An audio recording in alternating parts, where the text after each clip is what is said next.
وَهُوَ الْقَاهِرُ فَوْقَ عِبَادِهِ وَيُرْسِلُ عَلَيْكُمْ حَفَظًا، اور وہ غالب ہے اپنے بندوں پر، اور وہ غالب ہے اپنے بندوں پر، اور وہ بھیجتا ہے تم پر اپنے نگران، وہ بھیجتا ہے تم پر اپنی طرف سے نگران۔ حَتَّى إِذَا جَاءَ أَحَدَكُمُ الْمَوْتُ، یہاں تک کہ جب تم میں سے کسی ایک پر موت آتی ہے، توفتہ رسلنا وہم لا یفرقون، اس کو موت دیتے ہیں، قبضے میں لے لیتے ہیں ہمارے فرشتے، وہم لا یفرقون، اور وہ کوتاہی نہیں کرتے۔ ثم ردوا الی اللہ مولاہم الحق، پھر وہ لوٹائے جائیں گے اللہ کی طرف جو ان کا برحق آقا ہے۔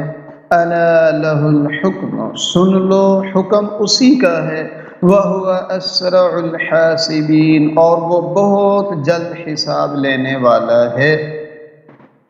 قل من ینجیکم من ظلمات البر والبحر، فرما دیجئے کون تمہیں نجات دیتا ہے تری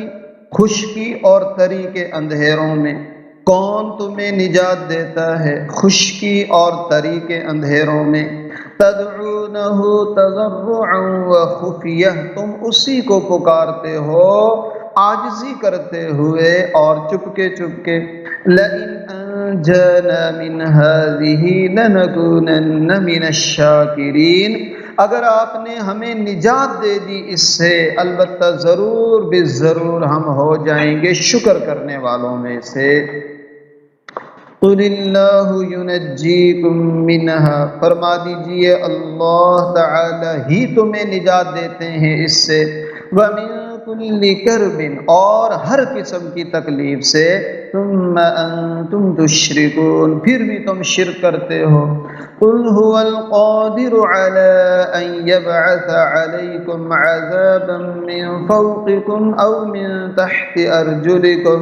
فرما دیجئے وہ قادر ہے اس پر کہ بھیج دے تم پر عذاب تمہارے اوپر سے یا تمہارے پاؤں کے نیچے سے، او یلبسکم شیعا، یا تمہیں لڑا دے گروہ گروہ بنا کر، وَيُذِيقَ بَعْضَكُمْ بَأْسَ بَعْضٍ، اور چکھائے تم میں سے بعض کو بعض کی لڑائی۔ انظر کیف نصرف الآیات لعلہم یفقہون، دیکھو کیسے ہم بار بار بیان کرتے ہیں اپنی آیات تاکہ وہ سمجھیں۔ وَكَذَّبَ بِهِ قَوْمُكَ، اور اس کو جھٹلایا آپ کی قوم نے، وَهُوَ الْحَقُّ، اور حالانکہ یہ حق ہے۔ قُل لَّسْتُ عَلَيْكُمْ بِوَكِيلٍ، فرما دیجئے میں تم پر کوئی نگران نہیں ہوں۔ لِكُلِّ نَبَإٍ مُّسْتَقَرٌّ، ہر واقعے کے لیے ایک وقت مقرر ہے۔ وَسَوْفَ تَعْلَمُونَ، اور عن قریب تم جان لو گے۔ آج کی ان آیات مبارکہ میں جو پہلی آیت ہے کہ اللہ تبارک و تعالی اپنے بندوں پر غالب ہیں، اللہ تبارک و تعالی اپنے بندوں پر غالب ہیں، اپنے بندوں پر قادر ہیں، اور اللہ تبارک و تعالی نے تم پر اپنے محافظ فرشتے بھیجے ہوئے ہیں۔ یرسل علیکم حفظا، اللہ تبارک و تعالی نے تم پر محافظ فرشتے مقرر کیے ہیں، جب تک کہ موت کا وقت مقررہ نہیں آتا تو وہ فرشتے حفاظت کرتے ہیں۔ جس چیز سے فرشتے حفاظت کرتے ہیں کسی کی مجال نہیں کہ انسان کو کوئی نقصان پہنچائے، لیکن جب مقررہ عمر ختم ہو جاتی ہے یا کوئی معاملہ اللہ تبارک و تعالی کی طرف سے پیش آنا یقینی ہوتا ہے، طے شدہ ہوتا ہے، تو اللہ تعالیٰ ان فرشتوں کو ہٹا دیتے ہیں، ورنہ عام طور پر انسان کے اوپر فرشتے محافظ مقرر ہیں۔ اور خلا کے اندر اللہ تعالیٰ کی مخلوقات ہیں جو ہمیں نظر نہیں آتے ہیں، جیسے جنات ہیں، دیگر مخلوقات ہیں، اور اللہ تعالیٰ نے انسان کے اوپر فرشتے مقرر کیے ہیں جو ان چیزوں سے انسان کے محافظ ہیں اور انسان کو بچاتے ہیں۔ یہاں تک کہ جب کسی ایک پر موت آتی ہے، یعنی موت کا مقررہ وقت آ جاتا ہے، توفتہ رسلنا، اس کو لے لیتے ہیں۔ وفا کا اصل مطلب ہوتا ہے پورا پورا لینا، قبضے میں لینا، اس کو پورا پورا لے لیتے ہیں ہمارے فرشتے، اور ہمارے حکم میں وہ ذرہ برابر بھی کوتاہی نہیں کرتے۔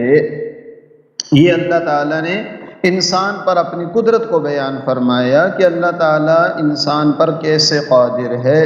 اور پھر جب اللہ تعالیٰ کے حکم سے موت آتی ہے تو پھر سب لوٹائے جائیں گے اللہ کی طرف، جو ان کا برحق آقا ہے، سچا مولا ہے، معبود برحق ہے۔ اور غور سے سن لو کہ حکم اللہ ہی کا چلتا ہے، اور وہ بہت جلد حساب لینے والا بھی ہے، تو اپنے اعمال کو بھی درست رکھنا چاہیے۔ حکم اللہ کا چلتا ہے، انسان بے بس ہے۔ ساری دنیا اگر انسان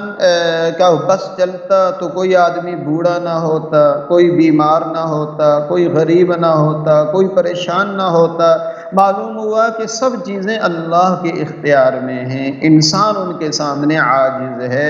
تو حکم تو صرف اللہ ہی کا چلتا ہے۔ تو اللہ تعالیٰ حساب بھی لینے والے ہیں، تو اس کی بات مان کر چلنا چاہیے۔ اور فرما دیجئے سوال ہے، اور سوالیہ انداز ذہن میں اچھی طریقے سے پیوست ہو جاتا ہے، اس لیے قرآن کا سوال جواب کا بھی انداز ہے۔ فرما دیجئے من ینجیکم من ظلمات البر والبحر، کون تمہیں نجات دیتا ہے خشکی اور تری کے اندھیروں میں؟ تدعونہ، تم اللہ ہی کو پکارتے ہو، تضرعا وخفیہ، گڑ گڑاتے ہوئے اور چپکے چپکے تم اللہ ہی کو پکارتے ہو، خشکی میں بھی تری میں بھی۔ اور انسان جو ہے اس کی چونکہ تخلیق فطرت توحید پر ہوئی ہے، وہ فطرتاً توحید والا ہے، لہذا جب موجوں کے اندر آ جاتے تھے قریش مکہ، یا خشکی میں ظاہری اسباب سارے حفاظت کے ختم ہو جاتے تھے، تو پھر وہ بھی اللہ ہی کو پکارتے تھے۔ تو انسان کی فطرت میں اللہ نے توحید کو ڈالا ہے، تو یہ حکم دیا جا رہا ہے کہ اپنے اختیار سے بھی اسی توحید کو اختیار کر لو جس کے تم مکلف بنائے گئے ہو۔ تو خشکی اور تری میں تم اللہ ہی کو پکارتے ہو، گڑ گڑاتے ہوئے، چپکے چپکے اللہ کو پکارتے ہو، اور یوں کہتے ہو لئن انجانا من هذه، اگر آپ نے ہمیں اس سے نجات دے دی، البتہ ضرور بالضرور ہم شکر کرنے والوں میں سے ہو جائیں گے۔ کیونکہ اس سوال کا اور کوئی جواب ہو نہیں سکتا، ایک ہی جواب متعین ہے، لہذا اللہ نے خود ہی ارشاد فرما دیا کہ فرما دیجئے اللہ ہی تمہیں نجات دیتے ہیں، اس سے خشکی اور تری کے اندھیروں میں اللہ ہی نجات دیتے ہیں، اور ہر تکلیف سے اللہ ہی نجات دیتے ہیں، پھر بھی تم اللہ کے ساتھ شرک کرتے ہو، جبکہ نفع نقصان دینے والی ذات جو معبود کی صفات ہیں وہ صرف اللہ میں پائی جاتی ہیں۔ اور آگے اللہ فرماتے ہیں کہ دیکھو یہ اللہ تبارک و تعالیٰ اس پر بھی قادر ہے کہ اللہ تبارک و تعالیٰ تم پر عذاب بھیج دے اوپر سے، اور عذاب بھیج دے تمہارے پاؤں کے نیچے سے، یا تمہیں گروہ گروہ بنا کر آپس میں لڑا دے، اور دیکھو یا بعض کو بعض سے لڑا دے۔ دیکھو تو صحیح کیسے ہم بار بار بیان کرتے ہیں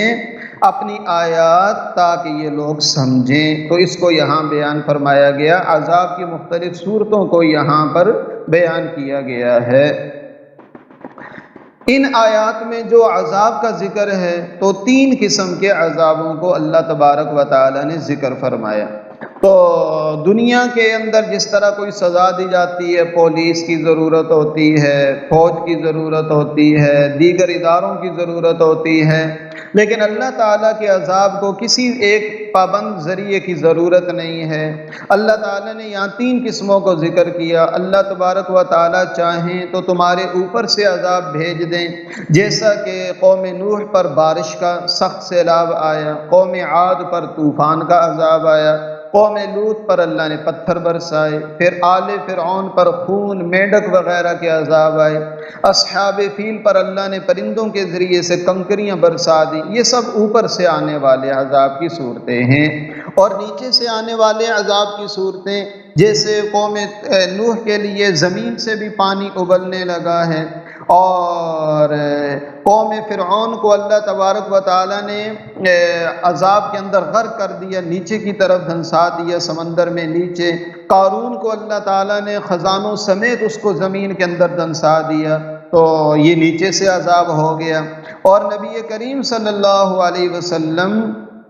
کے ارشادات بھی اس پر واضح موجود ہیں، جیسا کہ نبی کریم صلی اللہ علیہ وسلم فرماتے ہیں کما تکونون کذالک یؤمر علیکم، جیسے تم ہوگے ایسے ہی تمہارے اوپر حکمران مسلط کیے جائیں گے۔ تو اگر تم نیک ہوگے تو اللہ کی طرف سے جو حکمران اور حکام آئیں گے وہ بھی اچھے ہوں گے، تم بد عمل ہوگے تو حکام بھی بے رحم اور ظالم مسلط کیے جائیں گے۔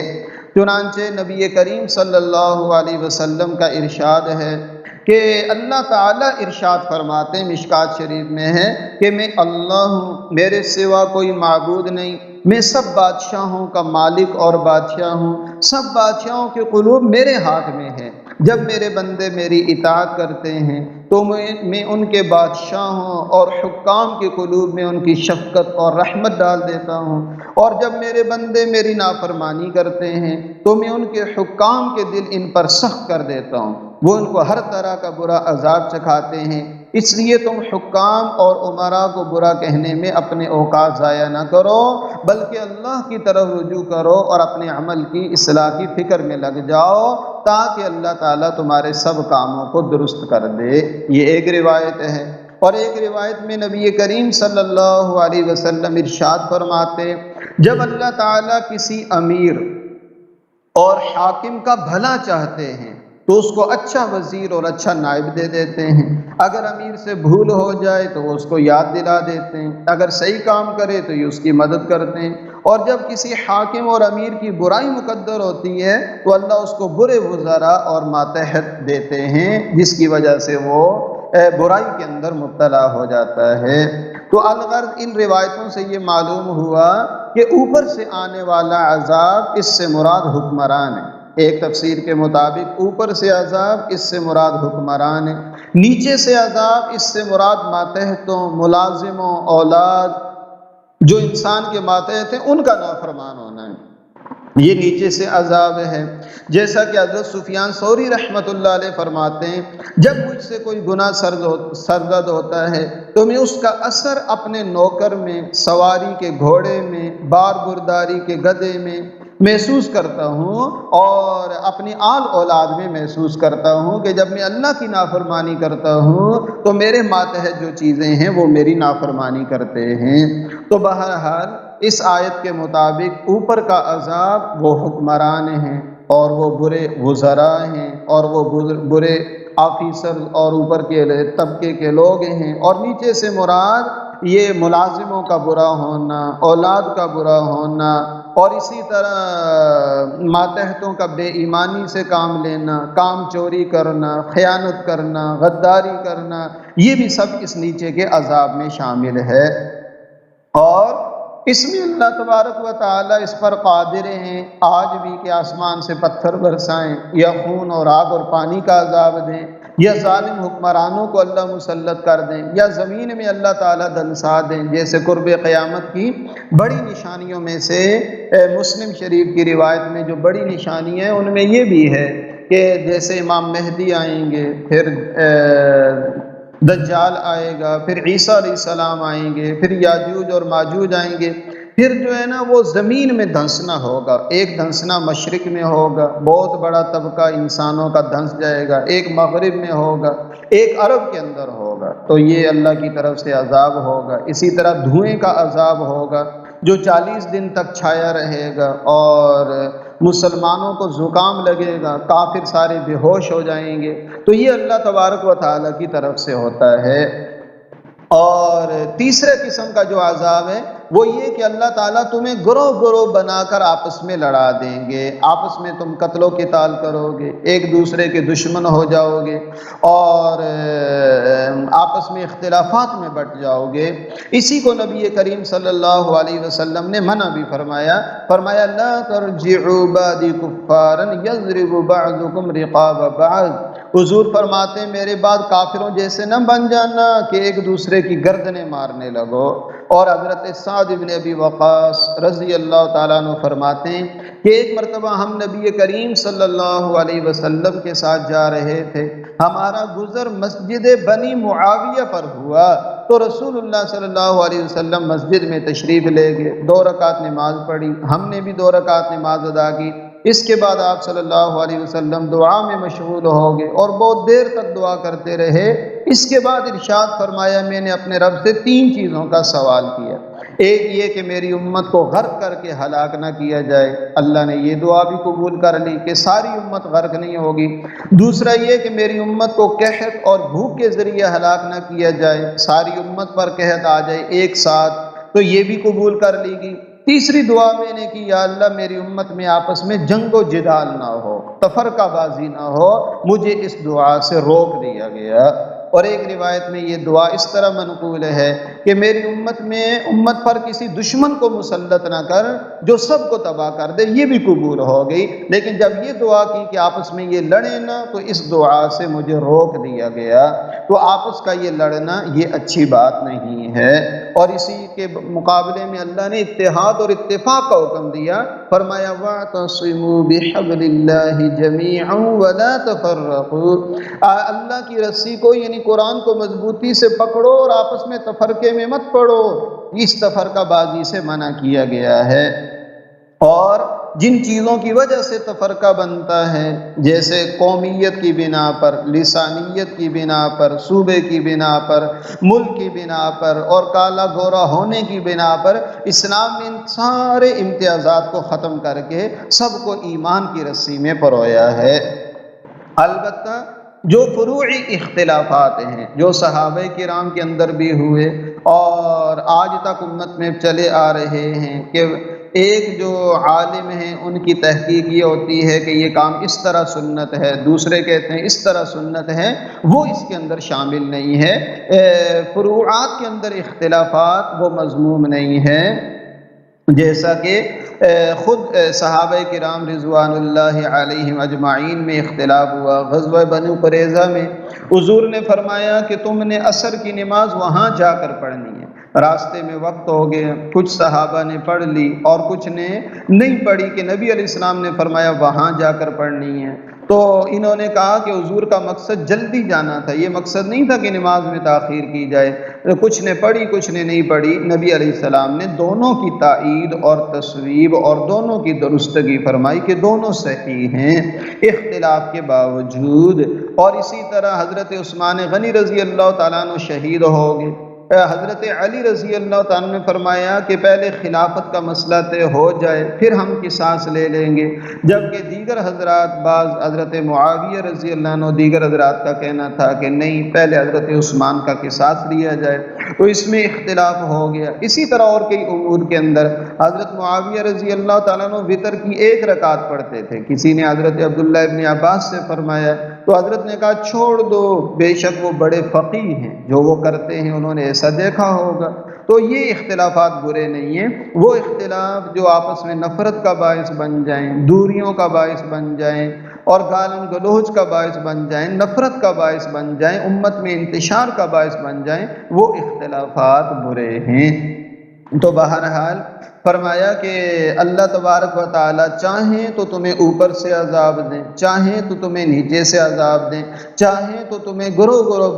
بنا کر آپس میں لڑا دیں۔ اللہ فرماتے ہیں دیکھو تو صحیح کیسے ہم اپنی آیات کو بیان کرتے ہیں تاکہ وہ سمجھیں۔ اور آپ کی قوم نے اس سے پہلے جھٹلایا، حالانکہ یہ حق ہے، اور ان کو بتا دیجئے کہ میں تم پر نگران نہیں ہوں، میرا کام تو صرف بتانا ہے، منوانا میرا کام نہیں ہے۔ باقی ہر بات کے لیے نبا خبر کو کہتے ہیں، ہر واقعے کے لیے مستقر ایک وقت مقرر ہے، اور عن قریب تم جان لو گے جب اس کے انجام کا مقررہ وقت آئے گا۔ اللہ تبارک و تعالی ہمیں سمجھنے کی توفیق عطا فرمائے۔ وصلی اللہ علی النبی الأمی۔